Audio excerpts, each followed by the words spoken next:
आज एक दिवसीय प्रवास पर बीजेपी राष्ट्रीय अध्यक्ष जगत प्रकाश नड्डा हरिद्वार में रहेंगे। इस दौरान जेपी नड्डा ऋषिकुल ऑडिटोरियम में मेरी माटी मेरा देश अभियान के तहत कार्यक्रम में हिस्सा लेंगे। इसके बाद हरिद्वार विधानसभा के कार्यकर्ताओं के साथ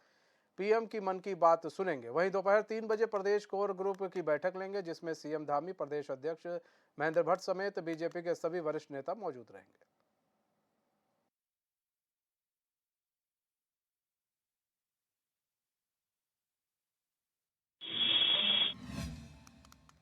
तो हमारे साथ रोहित विक्रम सिंह, हमारे संवाददाता, पूरी जानकारी के साथ न्यूज रूम से लाइव जुड़ चुके हैं। रोहित, बीजेपी के जो राष्ट्रीय अध्यक्ष जेपी नड्डा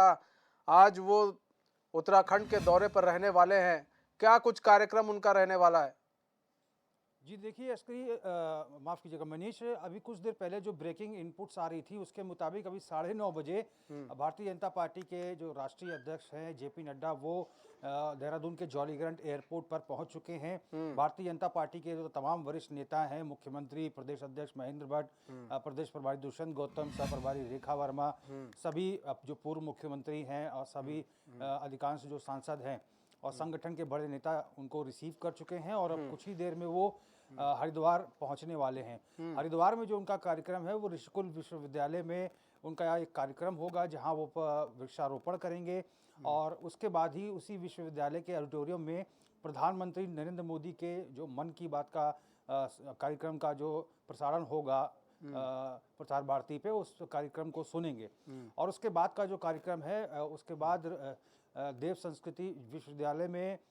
व्याख्यानालय में एक उनका संबोधन है जहां पर वो सभी को संबोधित करेंगे। और इसके बाद दोपहर में भोजन करने के बाद 3 बजे से लेकर 5 बजे तक एक स्थानीय होटल में कोर ग्रुप की बैठक होगी, जिसमें भारतीय जनता पार्टी के जो प्रदेश अध्यक्ष हैं महेंद्र भट्ट, मुख्यमंत्री पुष्कर सिंह धामी, प्रदेश प्रभारी दुष्यंत गौतम, सह प्रभारी रेखा वर्मा, संगठन महामंत्री अजय कुमार सहित जो संगठन के तीनों महामंत्री हैं वो मौजूद रहेंगे। संगठन के बड़े पदाधिकारी मौजूद रहेंगे, पूर्व मुख्यमंत्री तमाम मौजूद रहेंगे और इसके साथ ही पूर्व सांसद और हरिद्वार से जो सांसद है डॉक्टर रमेश पोखरियाल निशंक वो मौजूद रहेंगे। कुल मिलाकर जो लोकसभा चुनाव से पहले निकाय चुनाव होने हैं, नगर पंचायत के चुनाव होने हैं, उसमें किस तरह से पार्टी को जीत दिलानी है, किस तरह से काम करना है, लोकसभा चुनाव के तहत अब तक के जो प्रचार प्रसार का जिम्मा जो है हाईकमान ने प्रदेश के नेताओं को दिया था, उस वो कितना और किस हद तक पूरा हुआ है, ये तमाम फीडबैक लिए जाएंगे। और इसके साथ ही जो राष्ट्रव्यापी जो अभियान भारतीय जनता पार्टी चला रही है, मेरा देश मेरी माटी अभियान, उत्तराखंड में क्या स्थिति है उसकी और बीजेपी के जो तमाम लीडर्स हैं किस रूप में काम कर रहे हैं, इसका फीडबैक लिया जाएगा। उसके साथ ही जो राष्ट्रव्यापी अभियान बीजेपी का चल रहा है वोटर चेतना अभियान,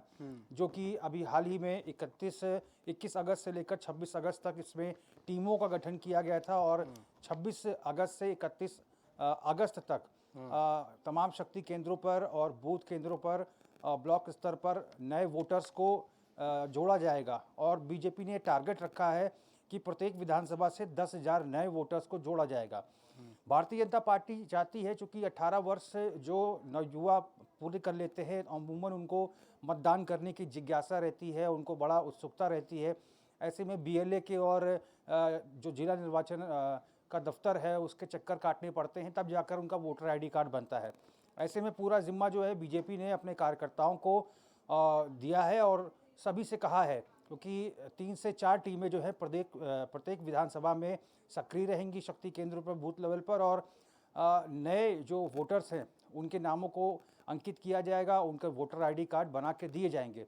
कुल मिला के एक तरह से वोट प्रतिशत जो है भारतीय जनता पार्टी बढ़ाना चाहती है। वो चाहती है पूरे राष्ट्र में जब लोकसभा चुनाव होंगे तो नए मतदाताओं का वोटर पहचान पत्र बनाकर जो बीजेपी शासित राज्य है उसमें पार्टी किस रूप में काम कर रही है, केंद्र सरकार की नीतियों से नए वोटर को परिचित कराया जाएगा और पूरा प्रयास होगा कि उनको अपने खेमे में लिया जाए। और इसके साथ ही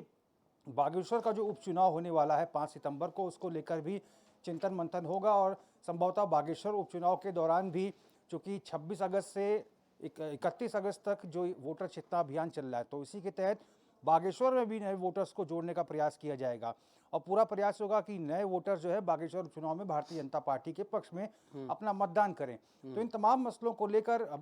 गहन चिंतन मंथन दो घंटे की कोर ग्रुप की बैठक होगी, उसमें किया जाएगा। जो भारतीय जनता पार्टी के प्रदेश उपाध्यक्ष हैं कुलदीप कुमार और उसके साथ ही देवप्रयाग विधायक विनोद कंडारी, जिनको ये जिम्मेदारी दी गई है वोटर चेतना अभियान की उत्तराखंड में, और उनके साथ ही भारतीय जनता युवा मोर्चा के पूर्व प्रदेश अध्यक्ष कुंदन लटवाल, विकास परिहार को सहयोगी की भूमिका में रखा गया है। इन तमाम नेताओं से भी फीडबैक लिया जाएगा कि किस तरह से अभियान में बीजेपी वर्कर्स को ट्रेन किया गया है, अभी तक 2 दिनों के भीतर क्या रिस्पांस मिल रहा है वोटर चेतना अभियान के तहत, क्योंकि आज 27 तारीख हो गई है, 26-27 2 दिन तक काम किया है बीजेपी के तमाम वोटर्स ने। तो ये तमाम फीडबैक लिए जाएंगे। उसके बाद ही करीब 6:15 बजे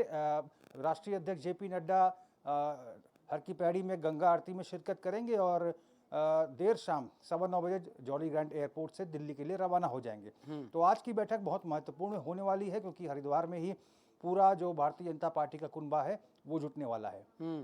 हरिद्वार में ही भारतीय जनता पार्टी का पूरा कुनबा जुटने वाला है, कई लोग पहुंच भी चुके हैं। ऐसे में हरिद्वार की जो संसदीय सीट है वो भी जेपी नड्डा जानते हैं बहुत अहम है, इसलिए देखिए कि हरिद्वार ही पहुंचकर सारी कुछ चीज़ें जो भी रणनीति बनाई जा रही है हरिद्वार में ही बनाई जा रही है। चीज़ें यहाँ पर भी हो सकती है, लेकिन कई कार्यक्रम हरिद्वार में रखे जा रहे हैं, क्योंकि उनको ही मालूम है संसदीय सीट काफ़ी अहम है। दूसरा जो वहाँ पर एक कहते हैं ना कि हरिद्वार में साधु संत हैं, उन पर भी एक असर छाप छोड़ता है कि भाई बीजेपी का लीडर आ रहा है, हमसे मुलाकात कर रहा है, उन शायद हो सकता है कार्यक्रम में वो भी आए। तो ऐसे में आपको लग रहा है ना कि 2024 के लोकसभा चुनाव है उसकी नींव को मजबूत करने के लिए हरिद्वार से शुरुआत की जा रही है उत्तराखंड में, कि कैसे हम 2024 के लोकसभा चुनाव की नींव को मजबूत करें, और खासकर हरिद्वार से, क्योंकि हरिद्वार से आप देख रहे हैं जिस तरह से हरक सिंह रावत भी टिकट मांग रहे हैं, हरीश रावत भी टिकट मांग रहे हैं। तो ऐसे में बीजेपी को भी पता है कि हरिद्वार की लोकसभा सीट बड़ा महत्वपूर्ण भी है, ऐसे में शुरुआत भी वहीं से करो, वहीं से अगर बिगुल बजाते हैं तो ज़्यादा बेहतर भी होगा। तो क्या आपको लग रहा है कि जो तमाम सारी बातें सामने निकल कर आ रही थी, जो वहाँ के सांसद हैं निशंक के लिए, तो जो साधु संत हैं उनकी नाराज़गी ख़त्म हो जाएगी निशंक को लेकर, क्योंकि उन लोगों ने भी डिमांड की थी कि भाई हम अपना चाहते हैं, साधु संतों के बीच से ही कोई सांसद के लिए चुनाव लड़े। तो आपको लग रहा है वो नाराज़गी भी कहीं ना कहीं दूर हो जाएगी? ये देखिए मनीष, बहुत ही वाजिब प्रश्न किया है, चूँकि भारतीय जनता पार्टी के राष्ट्रीय अध्यक्ष हैं जेपी नड्डा, बहुत पुराने लीडर हैं, और ऐसे में समझा जा सकता है कि चूँकि आज के शेड्यूल में ये संत समाज वाला कार्यक्रम तो नहीं है, लेकिन जो अनऑफिशियली है वो निश्चित तौर पर संत समाज के जो बड़े शंकराचार्य धर्मगुरु हैं उनसे मुलाकात करेंगे, उनके साथ बैठेंगे, उनकी क्या समस्याएं हैं उनको जानेंगे। और हमने इससे पहले भी देखा है कई बार जनसभाओं में, रैलियों में संत समाज के लिए एक अलग से स्टेज सजाया जाता है भारतीय जनता पार्टी के कार्यक्रम में, जिसमें दर्जनों संत समाज के लोग बैठे होते हैं, धर्मगुरु बैठे होते हैं। ऐसे में संतों का आशीर्वाद लिए बिना निश्चित तौर पर बीजेपी राष्ट्रीय अध्यक्ष जेपी नड्डा जाएंगे नहीं, उनसे मुलाकात करेंगे, उनसे जानेंगे, हरिद्वार की समस्याओं को परखेंगे। और इससे पहले भी 2022 के विधानसभा चुनाव की अगर हम बात करें मनीष, तो विजय संकल्प यात्रा की शुरुआत की थी, वो भी बीजेपी राष्ट्रीय अध्यक्ष जेपी नड्डा के नेतृत्व में हरिद्वार से ही शुरुआत हुई थी, जिसके आधार पर सैकड़ों जो सुझाव जनता के मिले थे उसके आधार पर दृष्टि पत्र तैयार किया गया था, और उसी के आधार पर 100 दिन के तहत सरकार से काम करने के लिए कहा जा रहा था। तो निश्चित तौर पर अनऑफिशियल तौर पर तमाम जो धार्मिक गुरु हैं उनसे मुलाकात करेंगे, चूँकि देव संस्कृत विद्यालय में भी कार्यक्रम है, वहाँ भी साधु संत आएंगे, ऋषिकुल विश्वविद्यालय में भी कार्यक्रम है, वहाँ भी साधु संत आएंगे। तो निश्चित तौर पर साधु संत का आशीर्वाद लेंगे। क्या कुछ नाराज़गी है उसको लेकर भी उनसे बातचीत लाजमी है। अच्छा, अगर हम बात करें चुनाव के मद्देनजर, आपने वोटर चेतना के अभियान की बात की कि उसके बारे में भी जानकारी लेंगे, तो अगर चुनाव के मद्देनजर बात करें 2024 के लोकसभा, क्योंकि अभी कहा जा रहा था कांग्रेस की तरफ से कि भाई राहुल गांधी भी आएंगे, यहाँ पर यात्रा करेंगे, ठीक है, भारत जोड़ो यात्रा पार्ट 2 की शुरुआत होगी तो वो यहाँ पर आएंगे, 10 दिन का ठहराव होगा, प्रवास होगा। ऐसे में कितना महत्वपूर्ण हो जाता है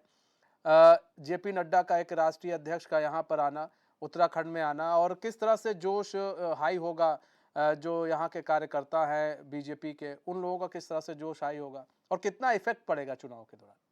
बिल्कुल मनीष, बिल्कुल निश्चित तौर पर जब कोई भारतीय जनता पार्टी का बड़ा लीडर आता है, हाईकमान की तरफ से कोई बड़ा नेता भेजा जाता है, तो निश्चित तौर पर पार्टी वर्कर्स में उत्साह की लहर होती है। यहाँ तो स्वयं बीजेपी के राष्ट्रीय अध्यक्ष जेपी नड्डा आएंगे, कार्यकर्ताओं द्वारा उनका स्वागत किया जाएगा, पदाधिकारियों से मिलेंगे, सभी की समस्याएं जानेंगे, किस रूप में पार्टी काम कर रही है, उसके बारे में रूपरेखा तैयार करेंगे, लोगों को काउंसलिंग करेंगे, जीत का मंत्र देंगे। तो निश्चित तौर पर एक